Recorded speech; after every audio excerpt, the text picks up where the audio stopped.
Help support the show by joining the Patreon or becoming a YouTube member. Also, hit that like button and subscribe if you want more Browns-focused content.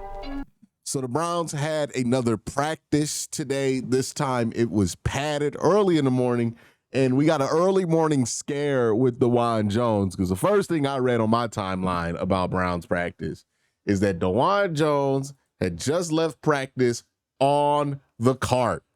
He was carted off practice, and I was like, I couldn't believe that we were hearing this back-to-back days, right? So, I was pretty upset, but as more details came out, it seems like this might have a chance, just a chance here, of not being as serious as it sounds. Because DeJuan Jones was carted off by the training staff, but he was seated in the passenger seat. Usually if you suffered a debilitating injury, you're not going to be in the passenger seat. You're going to be in the back of the truck. So that's good news that he wasn't in the back of that truck. I don't know exactly what that means. They clarified it after practice, and it was issues with the heat. Sounds like to me, cramps. So, nothing burger. Absolute nothing burger. Thankfully, that's awesome, right? Because I saw DeJuan Jones or heard DeJuan Jones get carted off. I was terrified. You know what I mean? When that was the first thing that got pointed out, I was like, dog, we can't lose another starter. This team has lost so many starters this offseason. So that's good. DeJuan had issues with the heat. That makes sense. It's hot. He's a big man. You know what I mean? The heat going to take a higher toll on him. He's 6'8". He's closer to the sun. He's 350 pounds. That heat going to whip his ass a little bit more than everybody else. I think that's justified. So the heat got to him. I know he's also been dieting. I know when I diet, I hate heat, but that just might be me. So that's good. Another thing that happened in camp, and this is something I've been evaluating and thinking about, is I am no longer at the point where I'm confident in Cam Mitchell. I'm now at the point to where I would like the Browns to explore external options to Cam Mitchell's place on the roster. I have not been impressed with what he's done in camp. There have been moments where I could be impressed with what he's done in the season, but not enough for me to be confident in him to hold down that slot corner role. I understand they want to give him an opportunity, but I don't know if his play has reached that level of opportunity, if I'm being honest with you. He's a really solid special teams player, and I think he's worth keeping on the team as a special teams player. But I do think he is struggling in coverage. Almost every single team he's gone against. First team offense, he struggled. Second team offense, he struggled. Third team offense, he struggled. He did get the interception a couple of days ago, but that was because Dillon Gabriel threw it right to him. He just didn't see it, right? That wasn't what an impressive play, what a skilled play from the corner there. That was just the quarterback messing up. I do not think or do not feel confident, and I'm usually really hesitant about guys who are this young, but I am not confident in his ability to get to a place where he is NFL quality by the start of the season. I think they ought to evaluate different options for that slot role or for filling that third corner spot, because it's not been good. Now, maybe he's just having a rough patch and he shuts me up for the rest of camp. I hope that's true. I really do, because I like Cam Mitchell. But what I've seen so far, I can't sit here and tell you with a straight face that I think that's going to be a starting caliber NFL player by September. I don't think he is right now. And I'm not confident he will be. Now, that's my thoughts on that. the DeJuan Jones thing, the Cam Mitchell thing. Let's look at some practice footage and break it down, and then we'll jump back here for a conclusion. All right, y'all, let's go through some camp footage. These clips are going to be kind of randomly assorted as I was able to get them. We're going to watch these clips, break down what we can see in it. And remember, it's training camp. Don't take it too seriously. Browns were in full pads today. This is, I believe that looks like SHEDEUR versus the first team defense, which is something we've been wanting to see for a while. So second team offense, first team defense.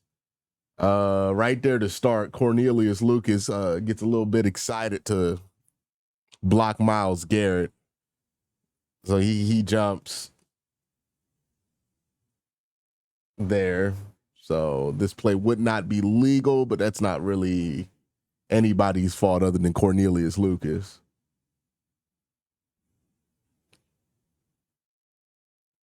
This is really nice by SHEDEUR, right? And this is something that, like, if he can demonstrate that he can do this consistently, on time, with the live rush, right? This is the stuff that makes me excited about his upside. This is why I had him as, you know, maybe not a top 5 graded quarterback in this draft, right? A quarterback that I'd be comfortable taking late first, early second. Highest in this quarterback class because I wasn't very high on Cam Ward. But this is why what I see in him that I really like in his skill set.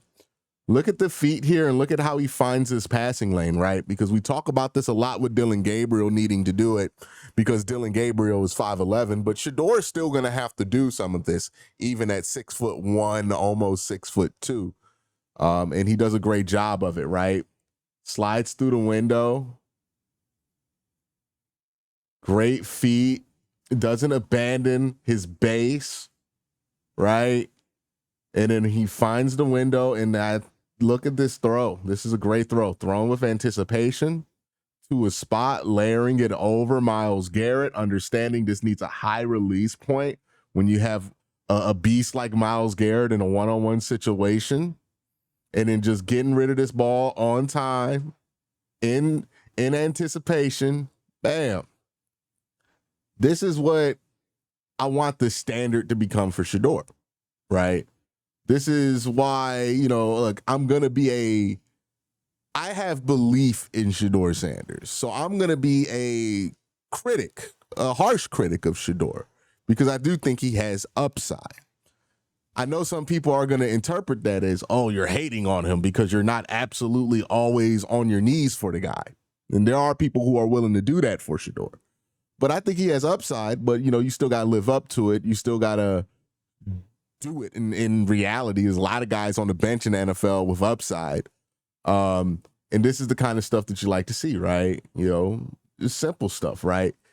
This is the layup stuff that you want to see. And he does a great job against first team defense, getting a completion there. Really like that. I want to watch that one more time because I think it's a pretty solid rep.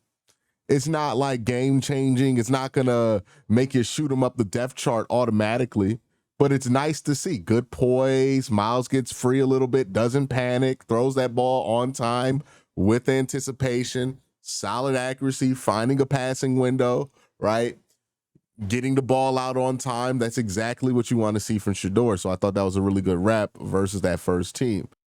All right, so right after I wrapped up this film session, we got more looks at SHEDEUR's one-on-one, well, not one-on-one, 11-on-11 session versus the first team. So let's look at this 32 seconds of new footage here.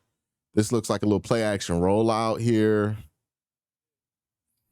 Without being able to see the whole field, I don't really think I can judge this play,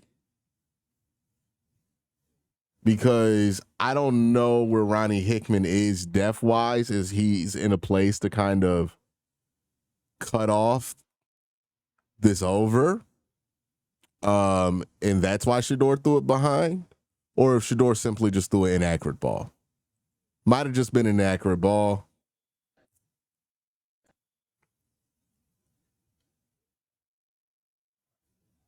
That shit kind of happens, though. Yeah, I mean. Also, would that have been a sack? Might have been a sack. Might have been a sack. I don't know. Can't tell from this depth.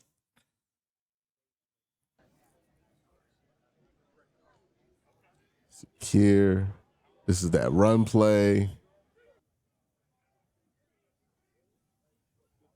This is the play that we already looked at. Please don't hurt Mason Graham. We've had enough. Okay, nice little throw across the field.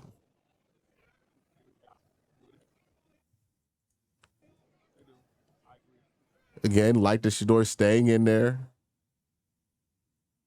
Not flooding that pocket. Even though there's pressure, trusting the pocket there, right? Not allowing that to let his feet get messy. And then finding the window to get this ball across the field for about what looks like a 5-7 yard completion. All right, so that was the extra footage there from SHEDEUR. We'll let it run one more time. Shout out Cam Justice. She got this stuff here.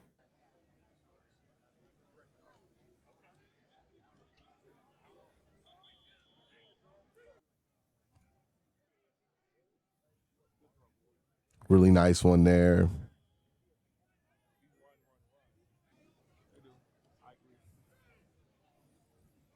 And nice throw there. So yeah, that's SHEDEUR versus the first team. And looked how you want him to look in that situation. I think that was a good thing, right? A good day for him.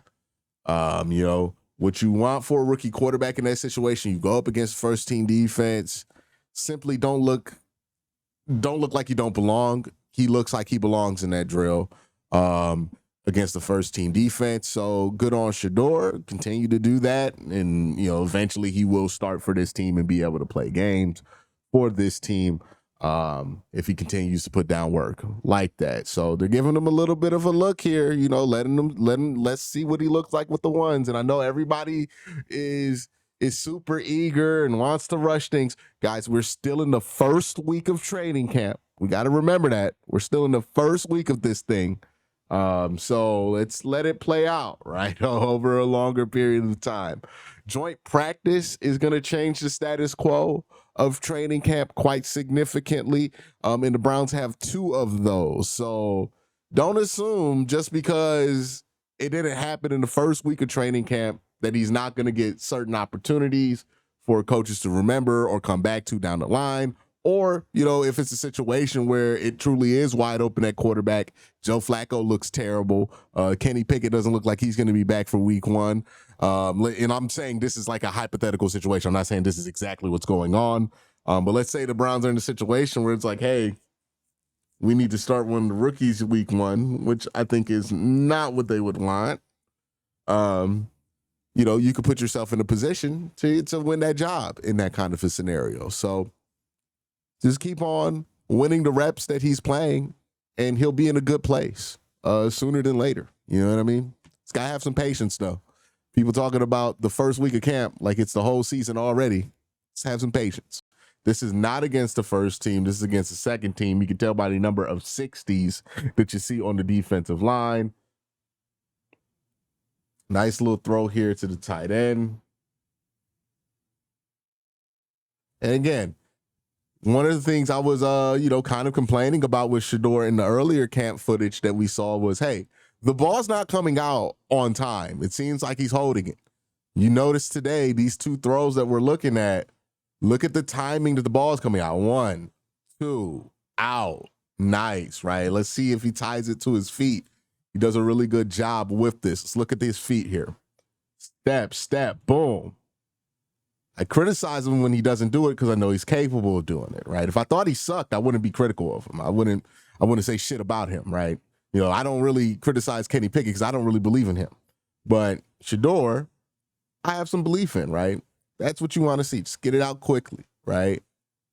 All right, this is a rep between Jerry Jeudy and Greg Newsome, I believe. I thought this was an interesting thing to watch.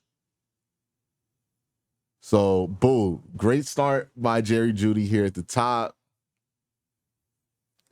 He does a great job, avoiding that punch from Greg Newsome.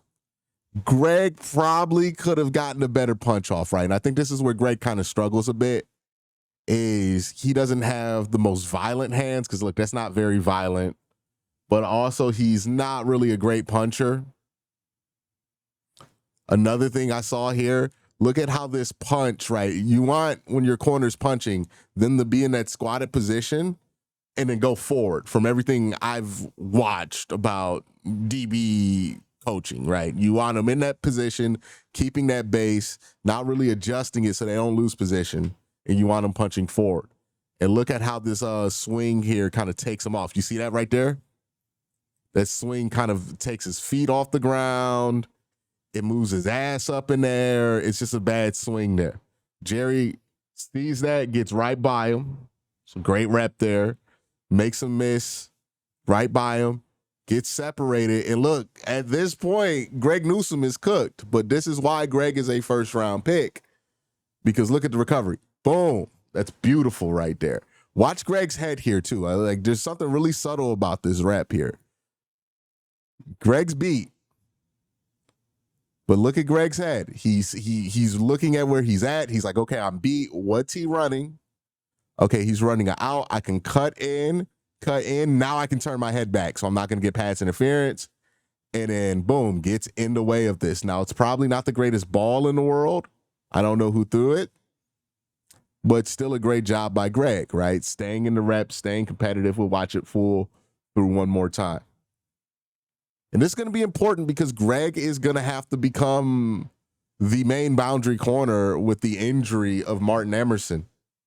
So we're going to ask more of this from Greg Newsome.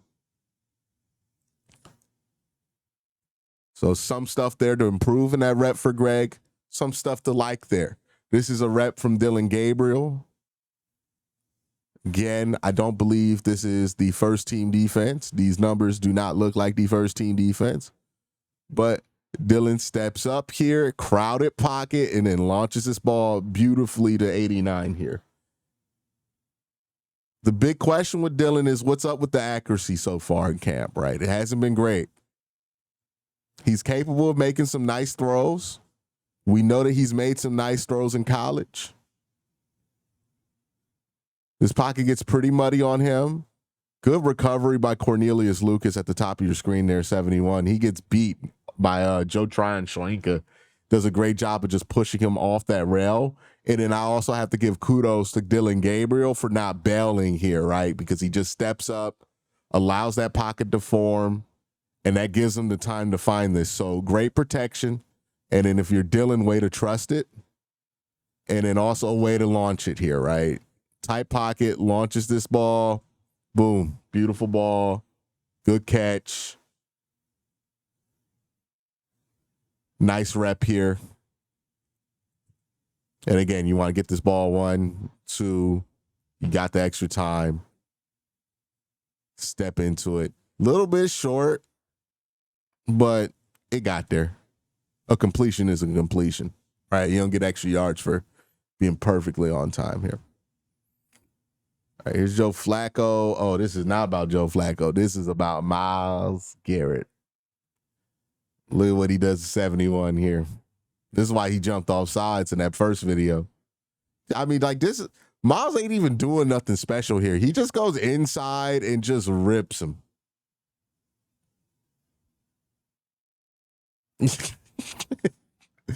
Yeah, it's one of the best.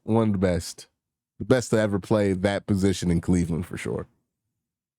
You should be so happy to have this guy on your team, man. All right.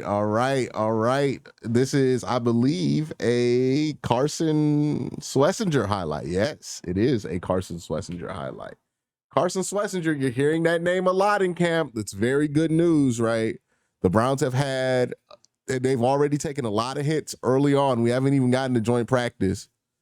But they've taken a lot of hits from the starting lineup on the defense already.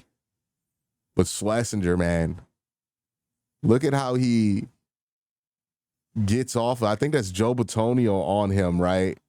Yeah, he just gets off of that block and then boom, nose to the football. And he must hate Dylan Sampson because he's on his ass. It's like Debo, dog. Or that, you ever watch Everybody Hates Chris? And Terry Crews telling Malvo, I'm going to be there when you sleep. I'm going to be there when you shower. Like, just in your head. This is what Carson Schlesinger is to Dylan Sampson. Like, what the fuck? Why are you here? I know Dylan Sampson. Like, I know he didn't come across the field to hurt me. Dog, what'd I do to you? They either must be really good friends or enemies. Because he be on Dylan Sampson's head, boy. Let me tell you. You can't even see where he started. He's so damn old all the way over that he got Joe Batonio on him. Right, yeah, Joe's pulling up to the second level. He's got Carson Schlesinger, and he still just gets him. Great stuff there. We talked about the last video, Mason Graham showing great stuff. This video, Carson Schlesinger showing you some good stuff consistently. That's worth getting excited about. Here's another rookie worth getting excited about. Harold Fannin Jr. in a tackle to the ground portion in practice gets a slip screen. And look what he does with this. Oh. Okay. Mike got something. Mike got something there in 88. Now, again, does not look like it's the first team. But look at this. It's getting downfield. I like how the process of this run, right? Waits for Whippler to get ahead, fills it out, not overrunning, and then sets up his block perfectly, right? Puts DeAndre Baker in the bind, plants that foot. DeAndre oversets. So does 23. That creates like 10 extra yards right there because look at the angle he created. That's the stuff I get excited about, right? Yeah, he's going to run away from these guys because he's more talented than, your third string defense. But just setting it up so that even if you weren't faster, you were going to get those extra yards. That's what's impressive. Yeah. That might be somebody there. I'm excited about it. All right, Cedric Tillman versus Denzel Ward. And Cedric Tillman got young manned here by Denzel Ward. Denzel Ward absolutely yoked this man up.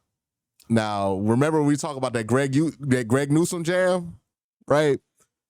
And how that Greg Newsome jam was pretty weak sauce. This is what a good jam looks like, right?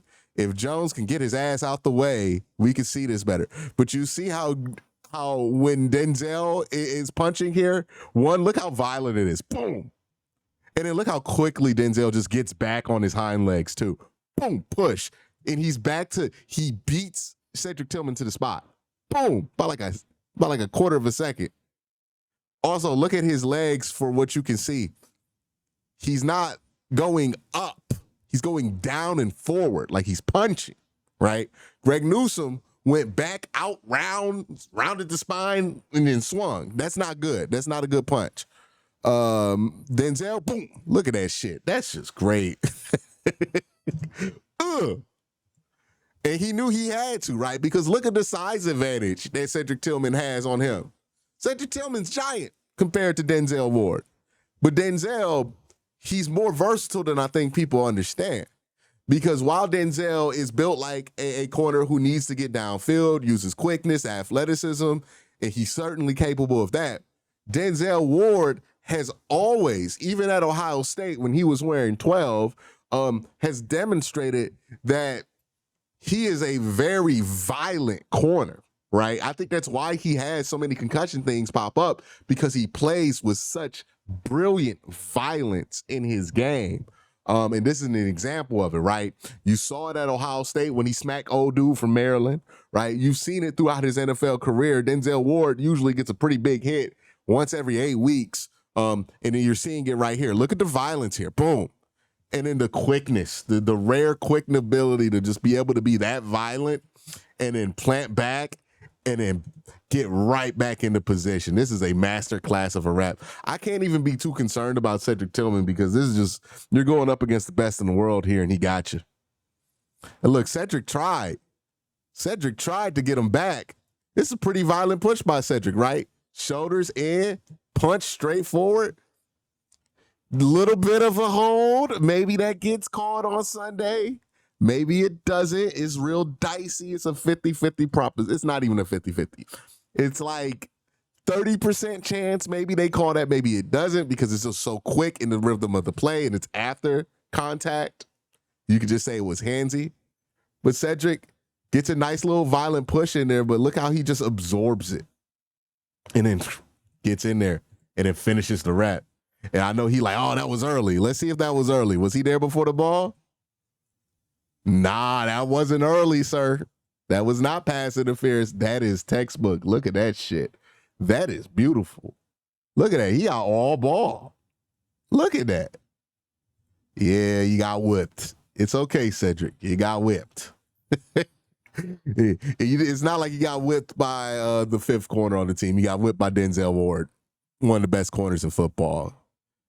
Again, just demonstrating his versatility here because Cedric Tillman has a massive size advantage on him, but he's just able to absorb it so well and then respond with physicality. Boom. Like he got him to the ground, dog. That's why Denzel Ward is special. That's why Denzel Ward is special, man. But those are the clips that we're going to break down from practice.